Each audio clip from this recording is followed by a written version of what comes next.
Welcome to True Crime Vault, your new home for chilling and suspenseful crime stories from all corners of the English-speaking world. Ever wonder about the dark secrets hidden in the quiet suburbs of the United States, or the unsolved mysteries lurking in the foggy streets of the United Kingdom? We dive deep into fictional cases that will keep you on the edge of your seat. Our stories will take you from the vast landscapes of Canada and Australia to the beautiful, yet sometimes eerie, scenery of New Zealand. Each episode is a carefully crafted narrative, designed to make you feel like you're right there, piecing together the clues. We explore the minds of fictional detectives and victims, creating a world of suspense and intrigue just for you. Stay tuned to start enjoying the next part of our true crime stories around the globe. Thank you so much for always following and sharing with friends and family. We love you all, our subscribers and followers. It was a steamy Tuesday morning in Orchid Springs, Florida, the kind of morning where the air feels thick enough to swim through. At 8:15 a.m., a local jogger made a horrifying discovery that would send a chill through this sunny paradise. Lying near the community park's fountain was the body of Mark Renshaw, a well-liked high school history teacher. The scene was clean, almost unnervingly so. No signs of a struggle, no obvious wounds. The only thing out of place was a crisp $20 bill clutched tightly in his hand. Police were baffled. His wallet was still in his pocket, credit cards and ID intact. Nothing was stolen. An autopsy later revealed the cause of death, a sudden, massive heart attack. It was a tragedy, but at first, it seemed like just that, a terrible, unfortunate medical event. 2 days later, the quiet harmony of Orchid Springs was shattered again. This time, it was a young barista named Chloe Martinez, found in her car in the parking lot of the supermarket where she worked. Just like Mark, there were no signs of violence.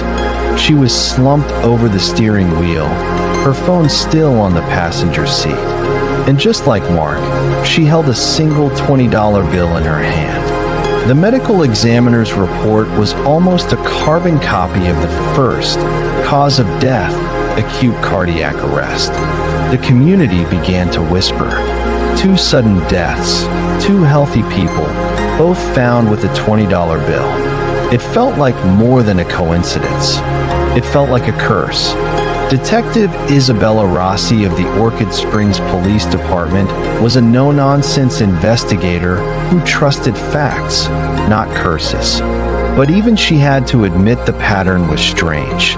She pulled the financial records for both victims. Her eyes widened as she scanned the documents.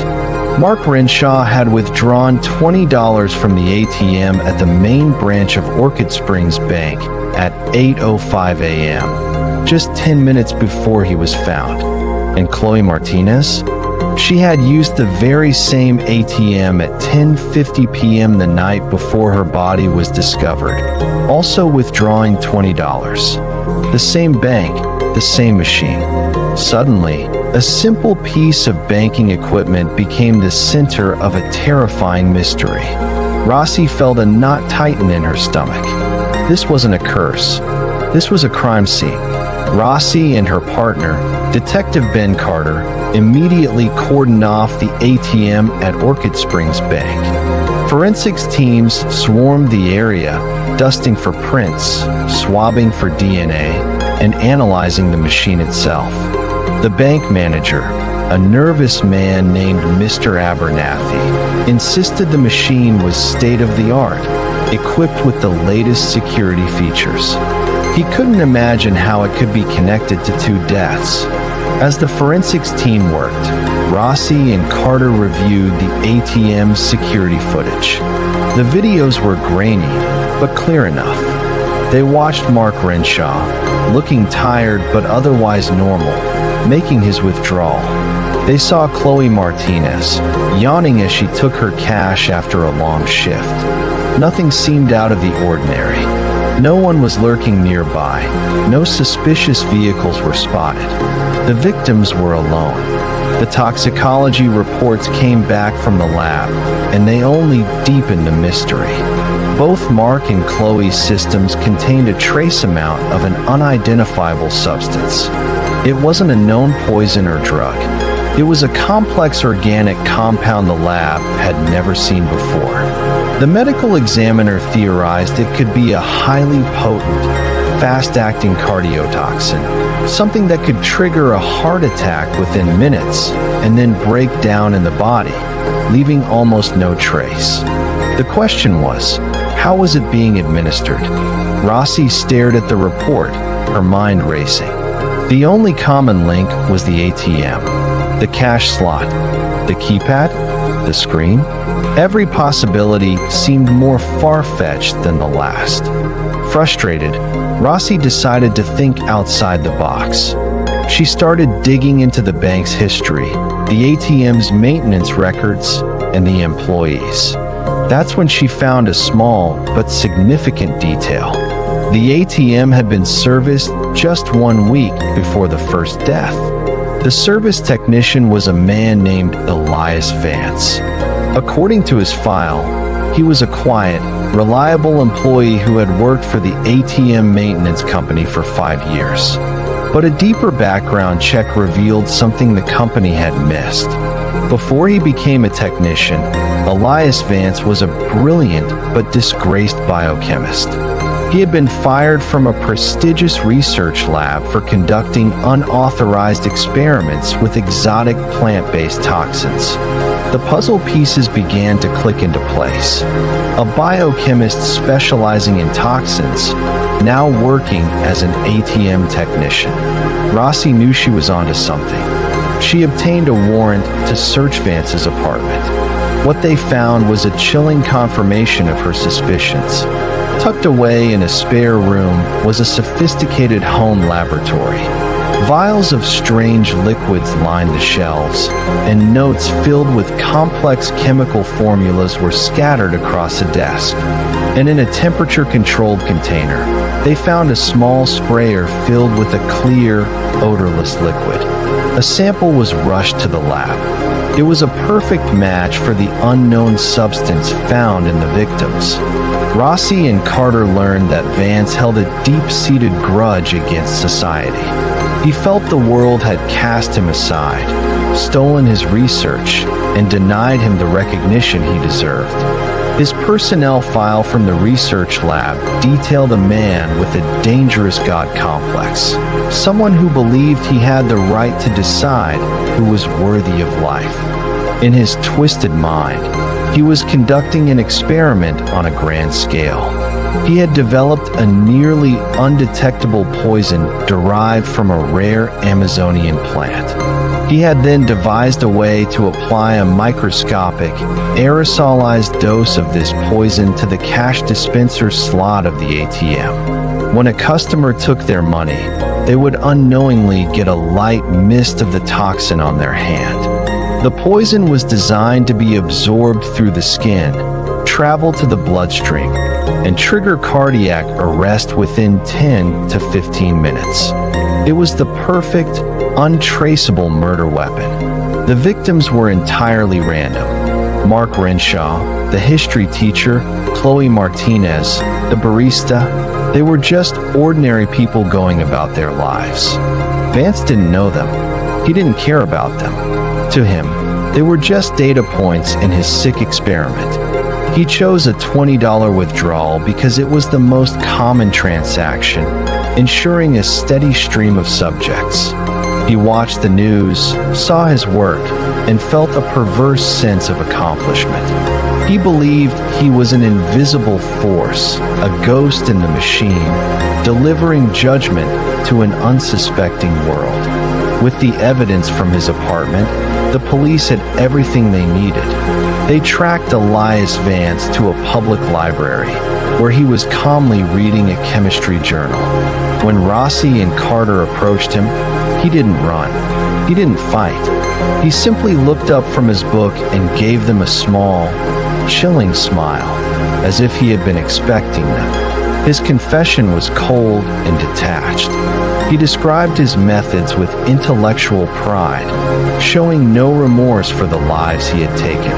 He spoke of his victims not as people, but as variables. He was a monster hiding in plain sight, a man whose brilliance had been corrupted by bitterness and rage. The arrest of Elias Vance brought a wave of relief to Orchid Springs, but it also left a permanent scar. The idea that a simple, everyday act like using an ATM could turn deadly was a terrifying thought that lingered in the minds of the residents. The Orchid Springs Bank replaced the machine, but for months, people would still hesitate before using it, a phantom fear clinging to the mundane. The tragedy served as a stark reminder that evil can wear the most ordinary of faces, and that the line between genius and madness can be terrifyingly thin. The Florida ATM saga, as the media dubbed it, became a cautionary tale, a story of how a hidden darkness in one person's heart could ripple out and bring a whole community to its knees. The case of Elias Vance raised difficult questions about background checks and corporate responsibility. The ATM company had failed to uncover his past, allowing a dangerous individual access to public infrastructure. It led to sweeping changes in hiring protocols for technicians working on sensitive equipment across the state. In the end, justice was served. Elias Vance was sentenced to life in prison without the possibility of parole, his laboratory dismantled, and his deadly research locked away forever. But for the families of Mark Renshaw and Chloe Martinez, the verdict brought little comfort. Their lives were irrevocably changed by a random act of incomprehensible cruelty. Orchid Springs eventually returned to its peaceful rhythm, but the memory of the ATM saga would forever be a part of its history, a dark chapter in the story of a small town that was forced to confront the monster next door. Thank you so much for watching. This case is a chilling reminder to always be aware of your surroundings and to trust your instincts. If you found this story compelling, please hit that like button and subscribe to our channel for more deep dives into the most mysterious cases.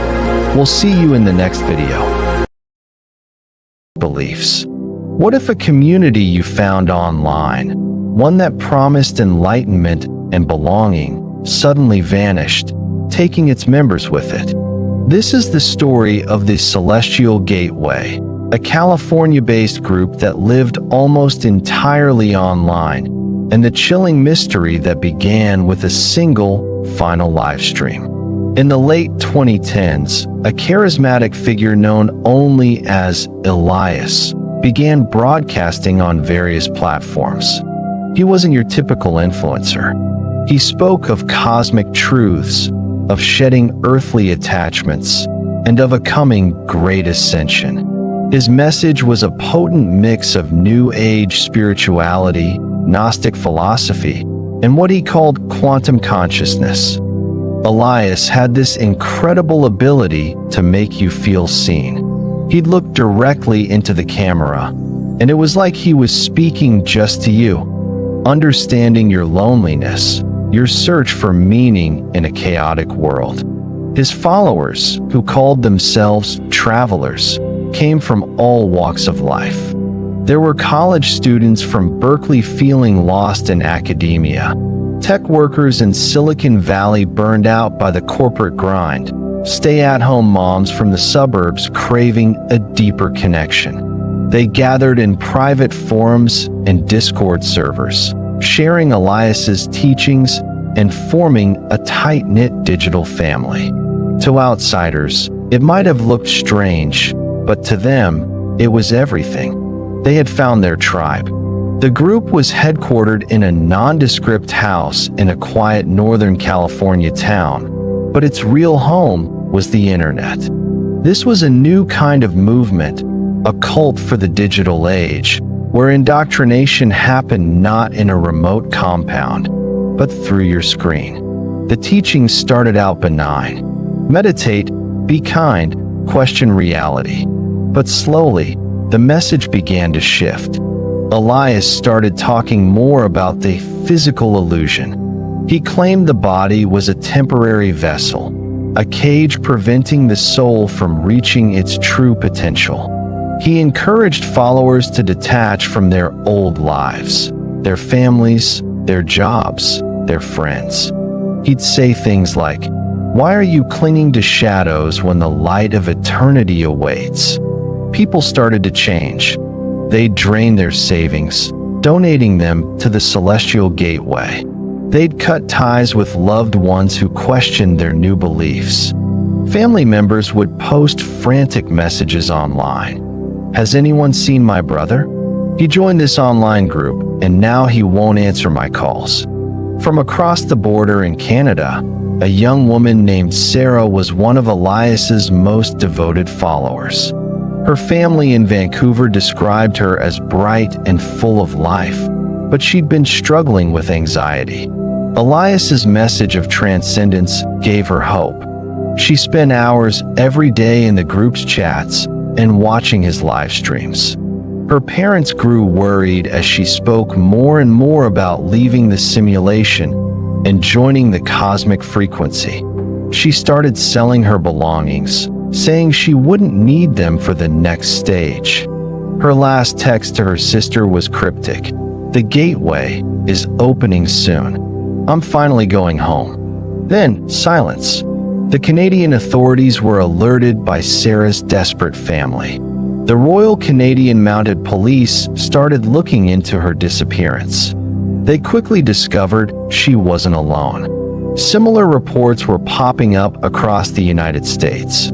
A software engineer from Austin, Texas, a retired couple from Florida, a young artist from Oregon. The one common thread? They were all members of the Celestial Gateway.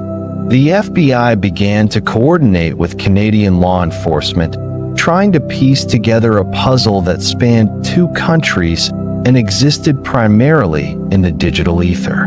They were chasing ghosts, digital footprints left by people who seemed to have willingly walked away from their lives.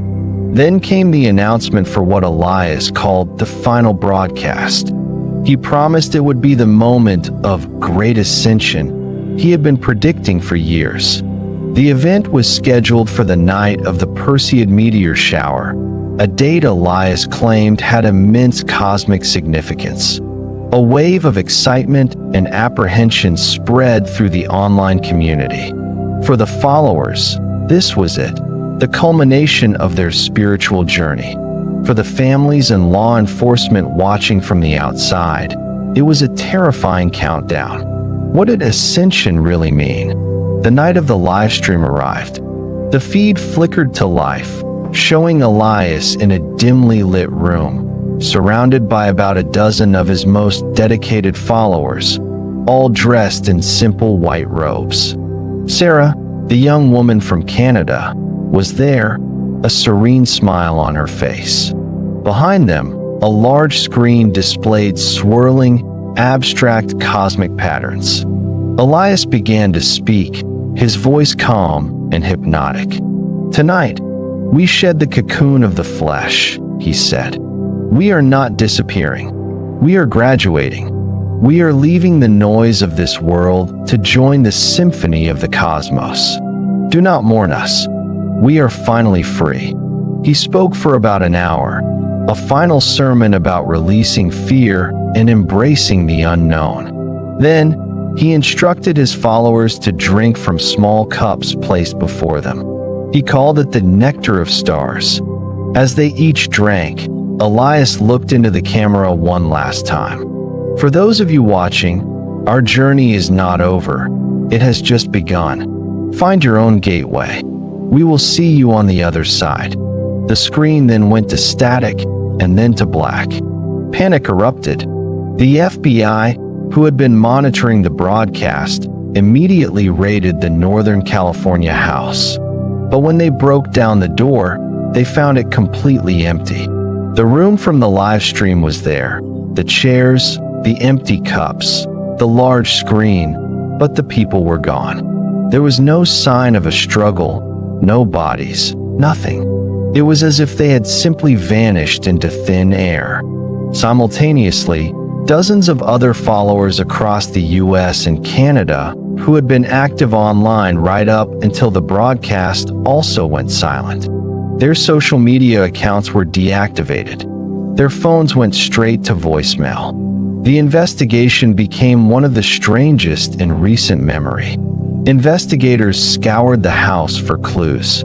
The liquid in the cups was analyzed and found to be a harmless mixture of herbal tea and honey. There were no hidden tunnels, no secret passages. Their vehicles were still parked outside. Bank accounts remained untouched after that final night.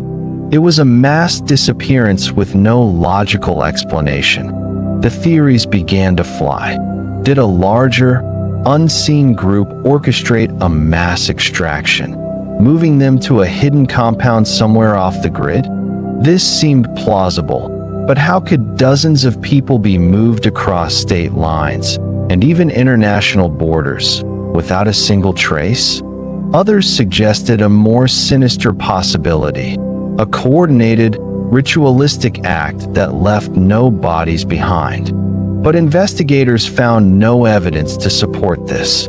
The most unsettling theory, the one whispered in the dark corners of the internet, was that they had somehow succeeded, that they had found a way to ascend, just as Elias had promised. For the families left behind, the uncertainty is a unique form of torture. There are no answers, no closure, just an endless void where their loved ones used to be. Sarah's family in Canada still holds out hope, checking her social media every day, praying for a sign. In the United States, support groups have formed for the families of the vanished, a community bound by a shared, unbelievable tragedy. They are caught between mourning and hoping, unable to move forward. The story of the Celestial Gateway serves as a chilling reminder of the power of online communities and the human need to believe in something more.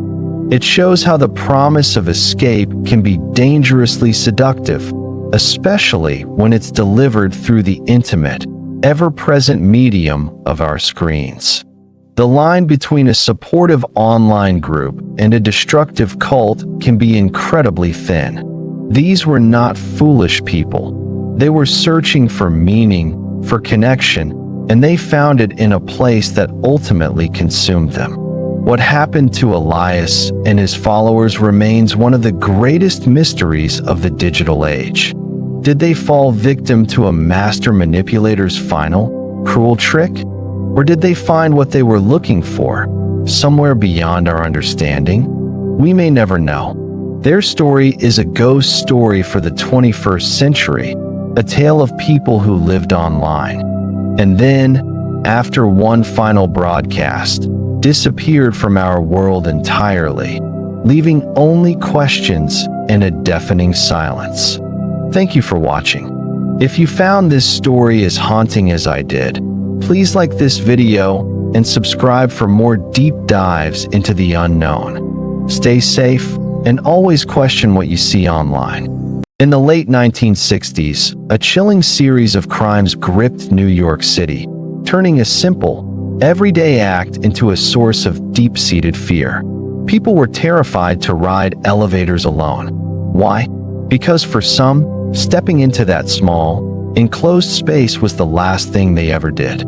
They would enter the elevator, the doors would close, but they would never reach their floor. This is the unsettling story of the New York elevator killings. Our story begins in Brooklyn, a borough bustling with life, yet soon to be the epicenter of a citywide panic. The victims were ordinary people, going about their daily routines. They were mothers, fathers, professionals, and students. Their only connection was the tragic and horrifying way their lives ended. The killer seemed to be a phantom, a ghost in the machine, striking within the confines of residential building elevators. The first known victim was found in the elevator of her apartment building. There were no signs of forced entry, no immediate clues. It was as if the killer had materialized out of thin air, committed the crime, and vanished just as quickly. The New York Police Department was baffled. How could someone commit such a brazen act in a moving box and leave no trace? The media latched onto the story, and soon, headlines screamed about the elevator phantom. Fear spread like wildfire. Residents began taking the stairs, no matter how many flights they had to climb. Others would wait, sometimes for long stretches, until they could ride with a group of neighbors they knew and trusted. The sense of community was shattered, replaced by suspicion and anxiety. As the investigation intensified, the police started to piece together a profile of their elusive suspect. The attacks were happening primarily in residential buildings, suggesting the killer was familiar with the layouts and routines of these places. The crimes were brutal, indicating a deep-seated rage. But without witnesses or forensic evidence, the case was a maze of dead ends. Detectives interviewed hundreds of residents, building staff, and delivery personnel, but no one had seen anything out of the ordinary. The killer was a master of blending in, a shadow hiding in plain sight. The pressure on the NYPD was immense. The public demanded answers, and the city's leaders were desperate to restore a sense of safety. Then, a potential break in the case emerged. A similar crime was reported, but this time, there was a slight difference in the method, a small detail that gave investigators a new thread to pull. They started re-examining old case files, looking for similar patterns in unsolved crimes from years past. Was this a new killer, or was it someone who had been operating under the radar for a long time? The investigation took a sharp turn, leading them down a path they never expected. The search for the killer became a manhunt that captivated the entire nation. The story wasn't just a local New York tragedy anymore. It was being reported across the United States. People in Chicago, Los Angeles, and Miami read about the elevator killings and felt a shiver of fear. The case highlighted a terrifying vulnerability that everyone could relate to. An elevator, a symbol of modern convenience, had been transformed into a trap. This universal fear resonated deeply with people everywhere. The story even reached international shores.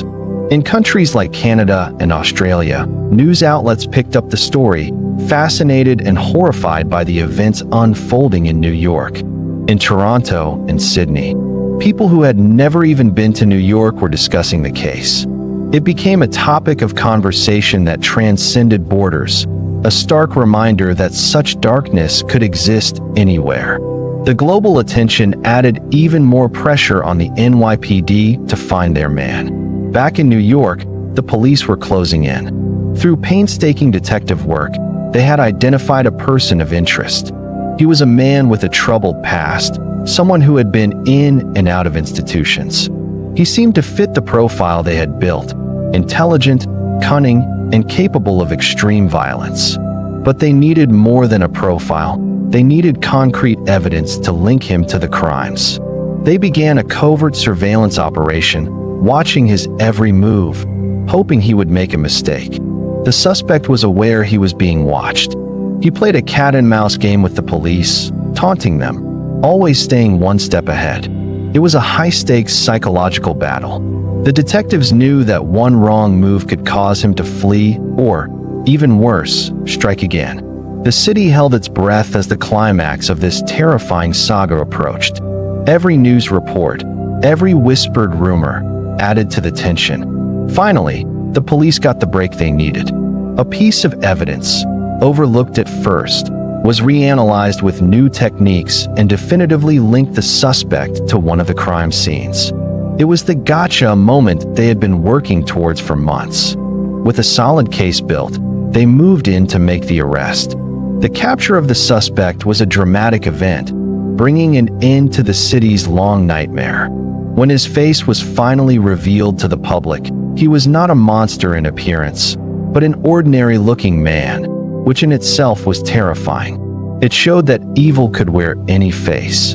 The subsequent trial was a media sensation. The courtroom was packed every day with reporters and members of the public, all eager to hear the gruesome details and understand the mind of the killer.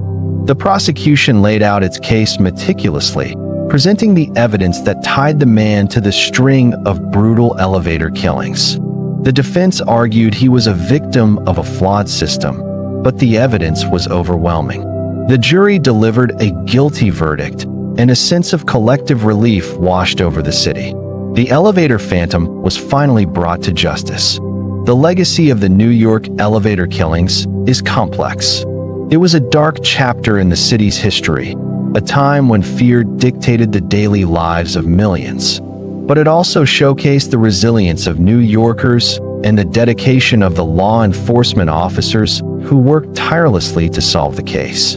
In the aftermath, many buildings upgraded their security systems.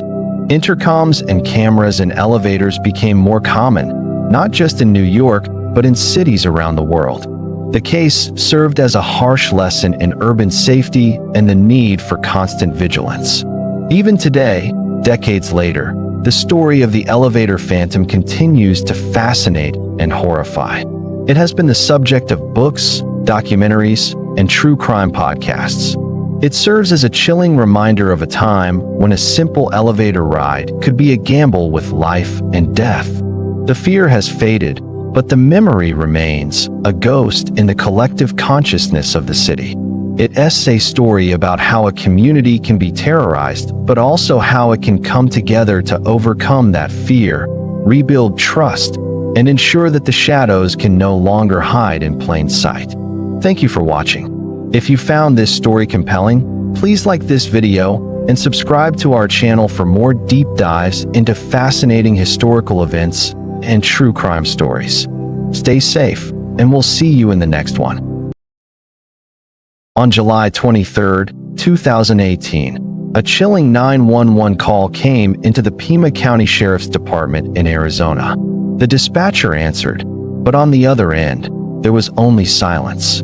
It wasn't the silence of a prank call or a dropped connection. It was an eerie, unsettling quiet.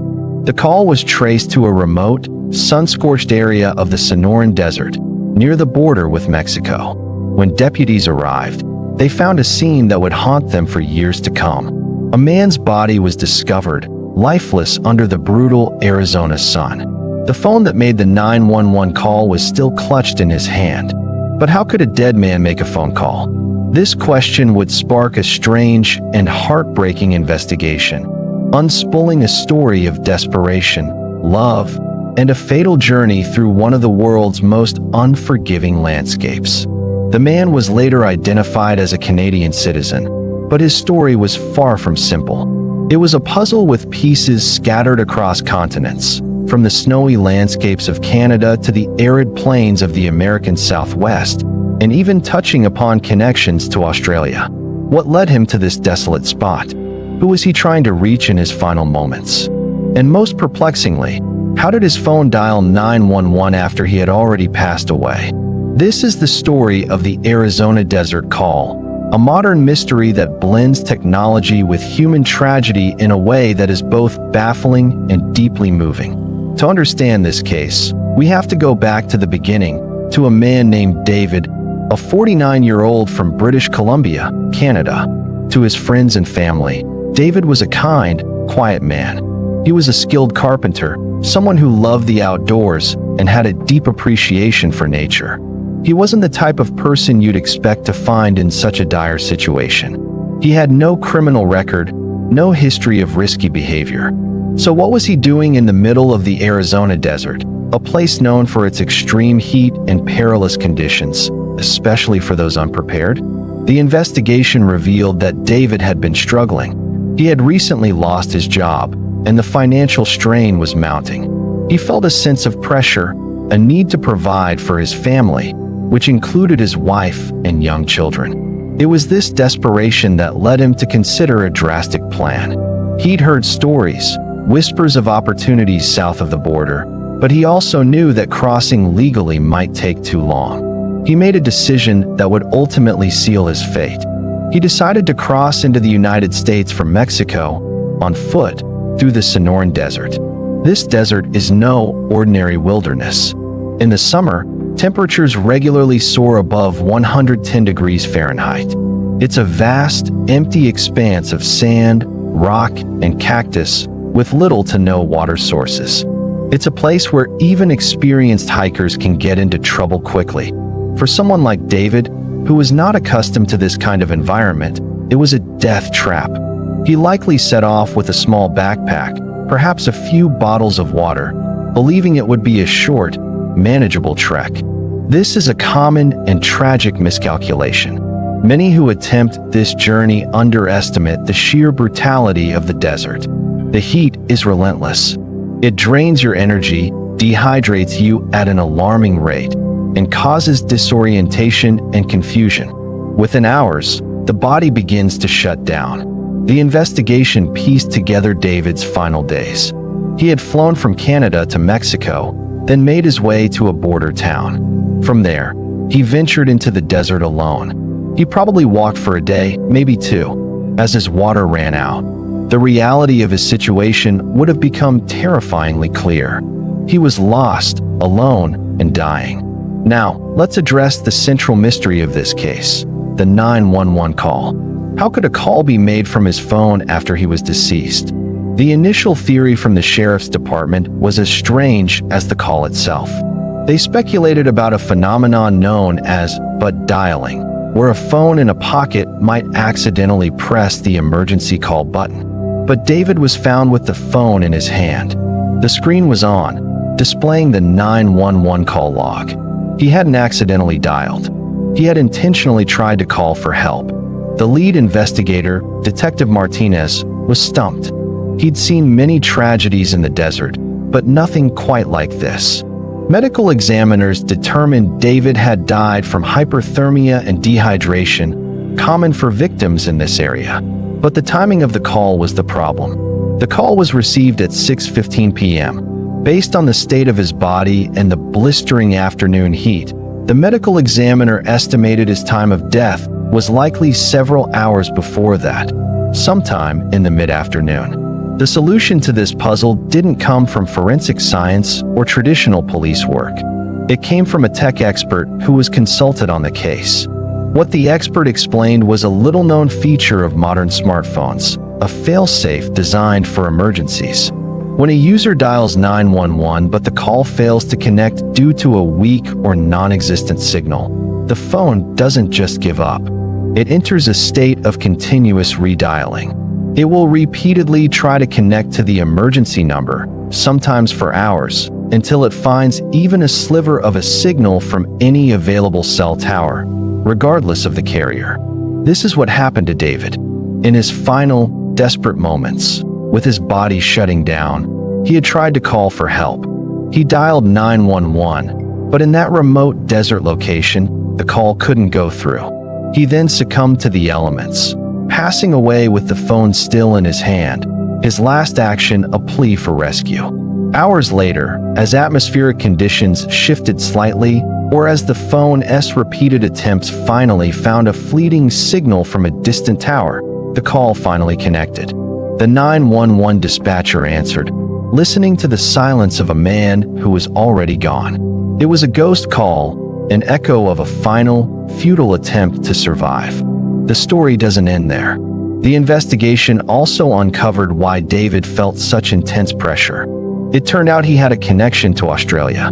A few years prior, he and his family had considered emigrating there for a better life and a new start. They had gone through the initial stages, but the process was expensive and complex, and they ultimately had to abandon the plan. The dream of a better life, whether in Australia or the United States, had become an obsession born of financial hardship. He felt he had failed his family, and this desperate desert crossing was his last, ill-fated attempt to fix things. His wife was devastated. She had no idea he was planning such a dangerous trip. He had told her he was going on a short camping trip in Canada to clear his head. The news of his death in the Arizona desert was a complete and utter shock. She described him as a loving husband and father who was simply overwhelmed by circumstances. His story is a powerful reminder of how quickly things can spiral for good people facing difficult times. This case highlights a much larger, ongoing humanitarian crisis. Every year, hundreds of people die attempting to cross the Sonoran Desert.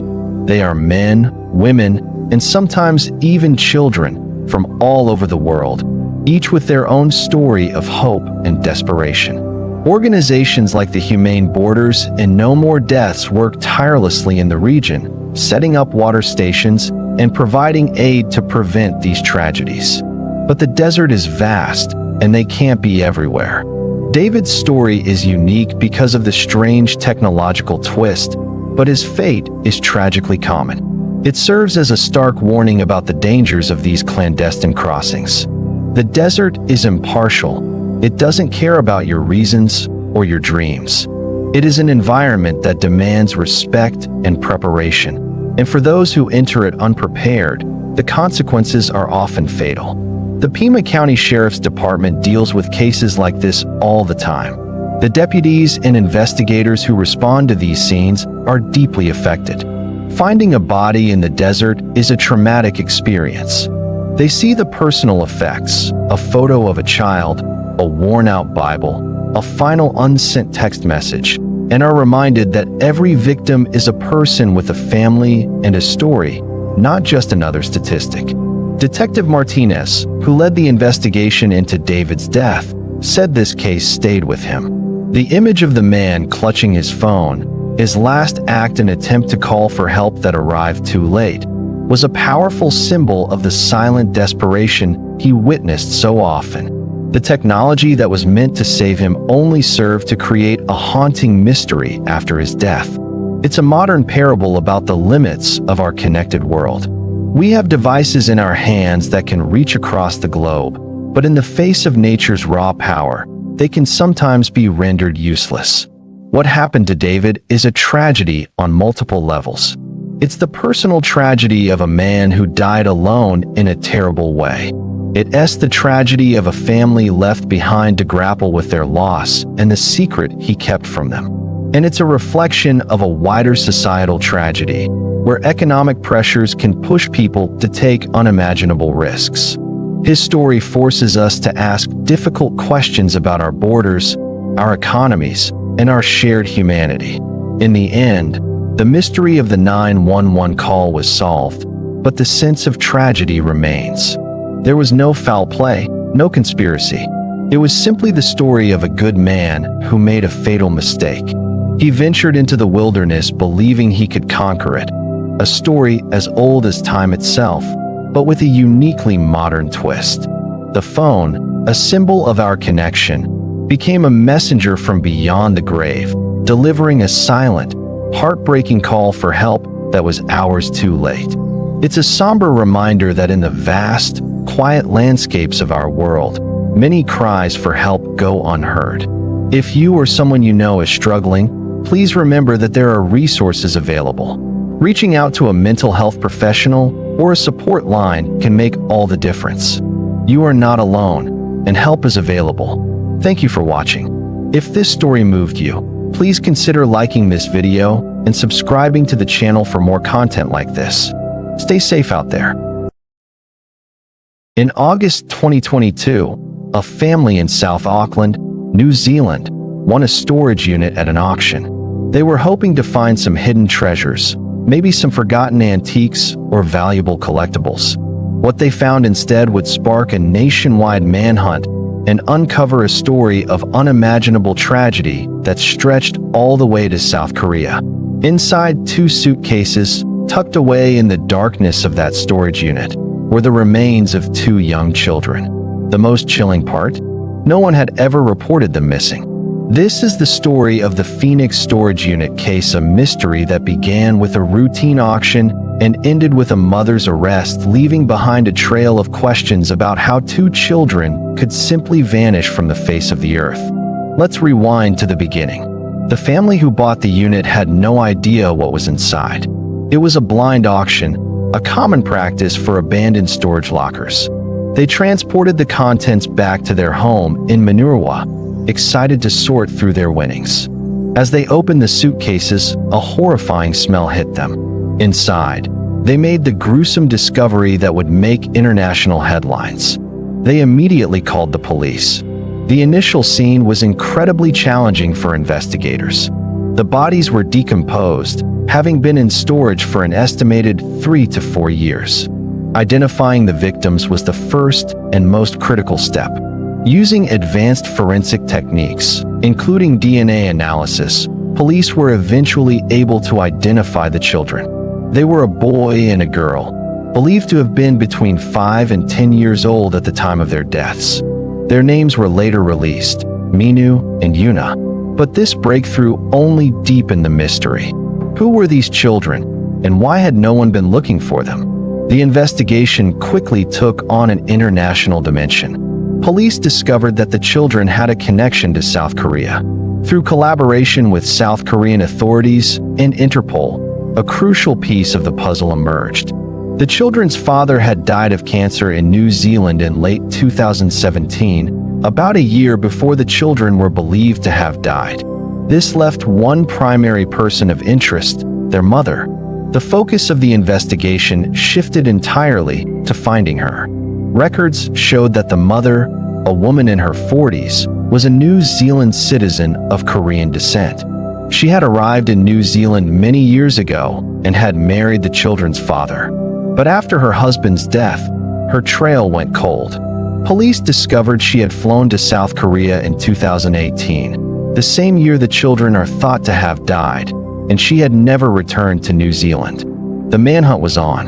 The New Zealand police issued an international arrest warrant through Interpol. The question on everyone's mind was, where was she? Had she built a new life? Was she even aware that the world was now searching for her? The case captivated the public in both New Zealand and South Korea. How could a mother leave her children's bodies in a storage unit and seemingly disappear? The storage unit itself provided more clues. It had been rented in late 2018. The payments had been kept up for a few years, but eventually, they stopped. This lapse in payment is what led to the unit being auctioned off, inadvertently bringing the dark secret to light. It seemed the perpetrator had intended for the suitcases to remain hidden indefinitely.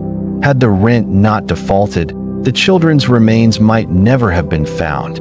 Meanwhile, in South Korea, police were closing in. They tracked the woman to the city of Ulsan. It turned out she had been living a quiet, unassuming life there for years. She had relatives in the area but had managed to stay under the radar.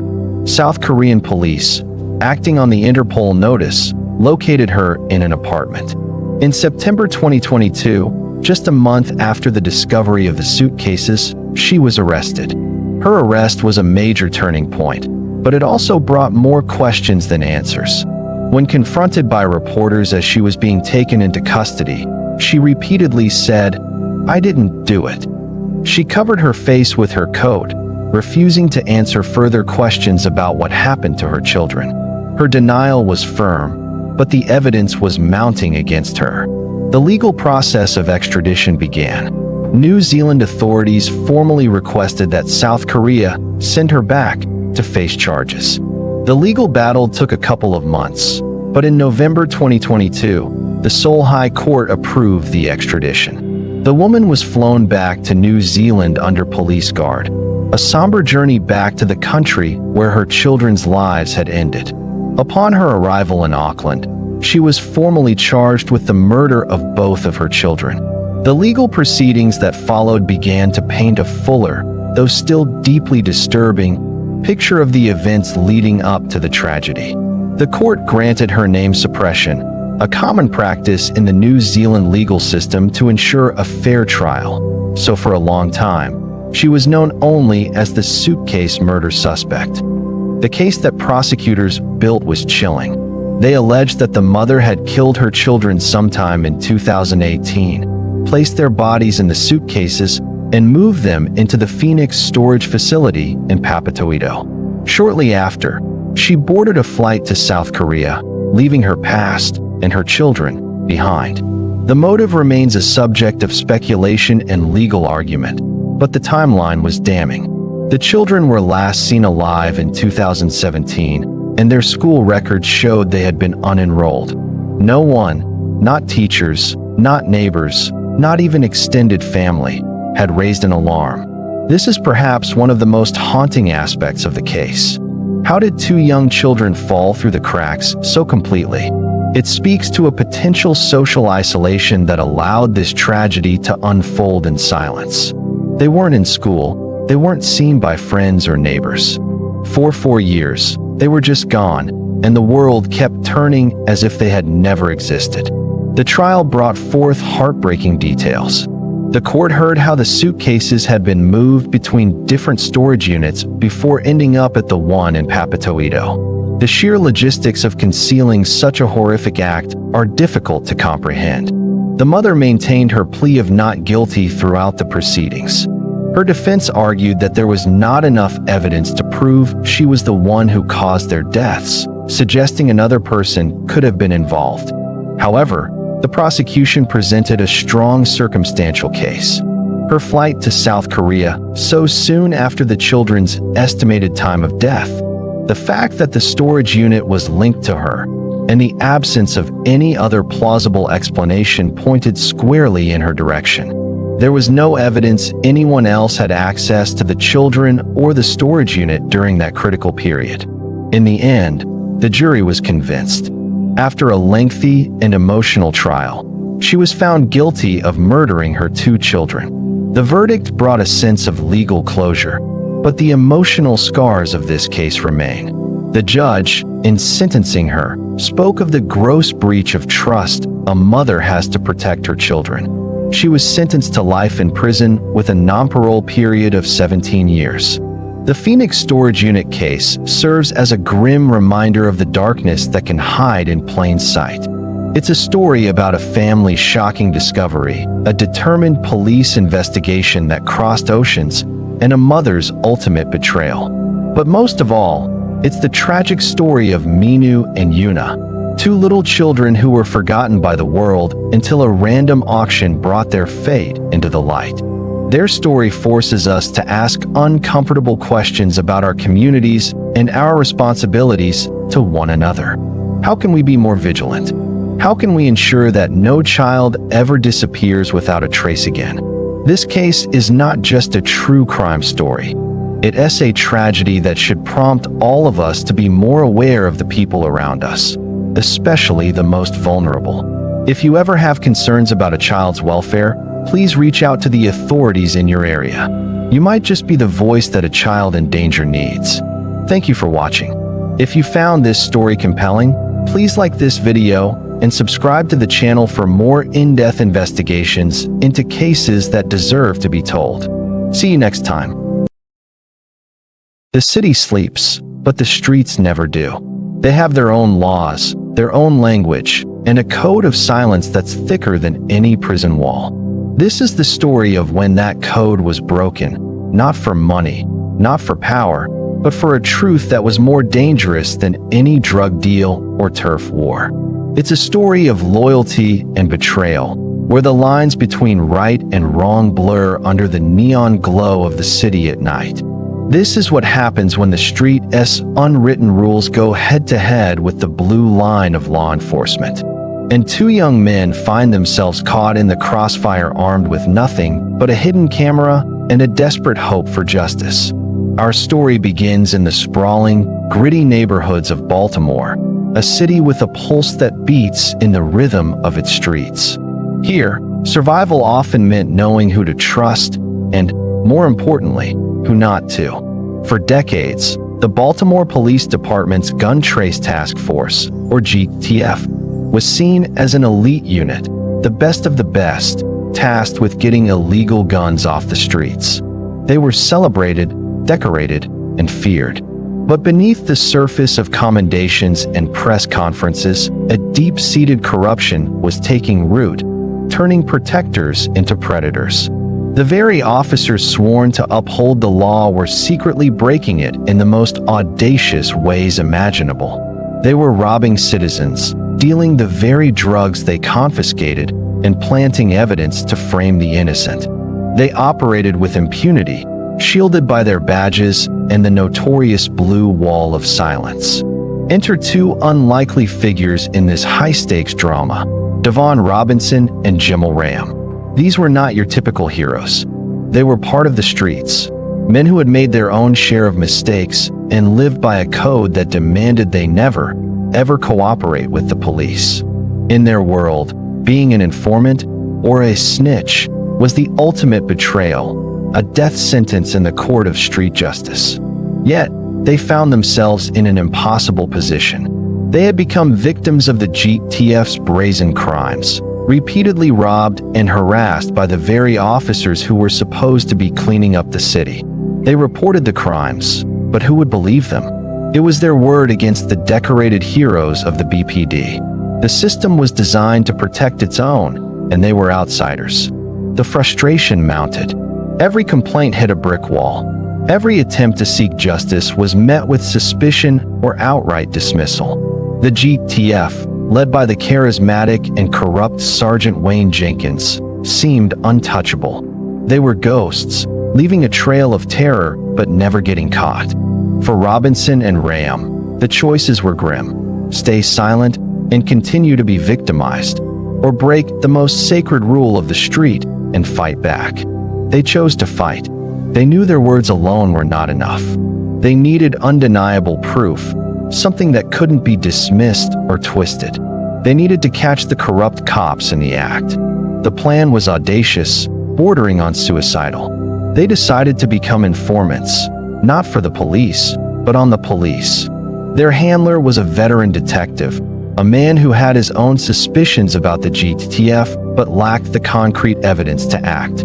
He saw the desperation and the surprising resolve in these two young men. He agreed to help them, providing them with covert recording equipment, tiny cameras and microphones that could be hidden in their clothing. The mission was simple, yet terrifyingly complex. Get close to the GTF officers, engage with them, and record everything. Every conversation, every shakedown, every illegal act. They were stepping into the lion's den, armed with nothing but technology and a prayer. The nights that followed were a blur of adrenaline and fear. Robinson and Ram became double agents in their own neighborhoods. They had to maintain their street credibility while secretly gathering intelligence that could bring down the most powerful police unit in the city. Every meeting was a gamble. A misplaced word, a nervous glance, a slight bulge in a jacket could get them killed, either by the dirty cops or by people on the street who thought they were police collaborators. They walked a tightrope, with a deadly fall on either side. The recordings started to paint a horrifying picture. The hidden cameras captured the GTF officers in their own words, boasting about their thefts, planning their next scores, and casually discussing how they framed innocent people. The audio was chilling. It was the sound of absolute power corrupting absolutely. Officers laughing about stealing thousands of dollars during a traffic stop, discussing which drug dealers to target for robbery, and even plotting to sell confiscated narcotics back onto the streets. One of the most damning recordings came during a setup. Robinson, wired for video and sound, was to meet with an officer under the pretense of a shakedown. The camera, hidden in the button of his shirt, captured the officer taking a bundle of cash, completely unaware that his every move and word was being documented. The footage was irrefutable. It was the smoking gun the FBI, who had now discreetly joined the investigation, had been waiting for. The evidence Robinson and Ram gathered became the cornerstone of the federal case against the Gun Trace Task Force.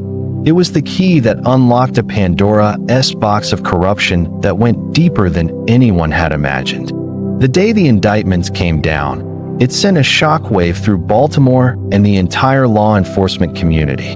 8 members of the elite GTF were arrested by the FBI. The heroes were unmasked as villains. The details that emerged in court were staggering.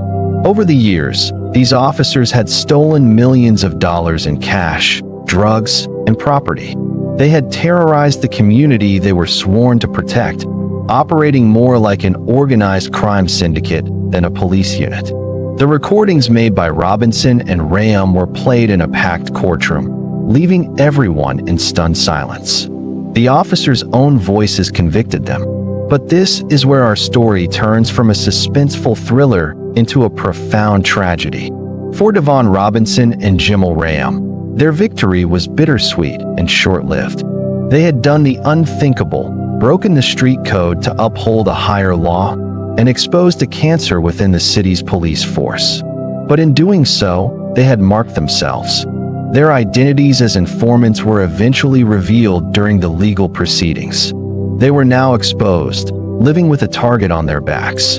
The very streets they had sought to help now saw them as traitors. The snitch label is a heavy burden, and it carries a terrible price. They lived in constant fear, looking over their shoulders, ostracized from their communities. The weight of their actions and the constant threat of retaliation took a devastating toll. Their lives became a prison of paranoia. The system they had helped purify offered them little protection in the long run. And then, the ultimate tragedy struck. Not long after the trials concluded, both Devon Robinson and Jimmel Rayam were found murdered in separate incidents, just months apart. The official investigations into their deaths were inconclusive, with no arrests made.